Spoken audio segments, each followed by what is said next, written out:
আসসালামু আলাইকুম, সবাইকে স্বাগতম। আইসিটি বিষয়ের এই যে এখানে একটি সমীকরণ আছে, এই সমীকরণের সমাধান কীভাবে হয় এটা প্রমাণ করতে হবে। তো প্রথমে আমরা একটা কাজ করতে পারি, একটু ছোট করে নেওয়ার জন্য যে সি ইন্টু সি নট, এটার মান তো 0 হয়, তো এটার মান 0 লিখে আর একটু ছোটো করতে পারি। তো প্রথমটা লিখে রাখলাম, আর এই পর্যন্ত যা আছে লিখলাম, প্লাস এইটার মান 0 হবে। সি ইন্টু সি নট সমান কিন্তু 0, যেমন এ ইন্টু এ নট সমান 0। আমরা বাম পক্ষ নিয়ে কাজ করতেছি, তো বাম পক্ষ থেকে এইটা পাই, কিন্তু ওই উপরে নটটা তো আছে, ওটা তো বাদ দিই নাই। এবার এটা রেখে দিলাম, 0 বাদ দিয়ে বাকিটা লিখলাম। এবং এখানে আমরা একটা কাজ করে নিলাম, এই যে উপরের নট আছে না, প্লাসের উপরে নট, ওটাকে ভেঙে 2 খণ্ড করলাম। প্লাসের উপরে নট থাকলে দুইটা অংশ করা যায়, সেক্ষেত্রে এই প্লাসটা ইন্টু হবে। ডি মর্গানের প্রথম উপপাদ্যে বলা আছে যোগের পূরক সমান পূরকের গুণফল।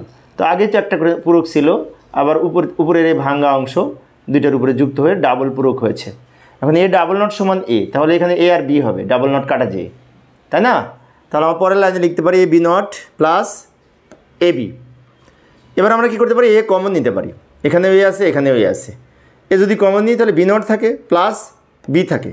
এখান থেকে যদি বি নট এ কমন নিই তাহলে এখানে বি নট থাকে প্লাস বি থাকে। এখন বি প্লাস বি নটে কিন্তু 1 হয়, 1। এ প্লাস এ নটে 1, বি প্লাস বি নটে 1, তাহলে আমরা এ ইন্টু 1 লিখতে পারি। একে 1 দ্বারা গুণ করলে এ হয়। ওই যে মিলে গেছে, কিন্তু এ দুই দিক সমান হয়েছে, বাম পক্ষ সমান ডান পক্ষ। এইভাবে আমরা প্রমাণ করে দেখাতে পারি। তো প্রিয় শিক্ষার্থী বন্ধুরা, এই ছিল আজকের আলোচনা। আমি অল্প অল্প করে আলোচনা করি শিক্ষার্থীদের অনুরোধে। পরের ক্লাসটি দেখার আমন্ত্রণ রইল। খোদা হাফেজ।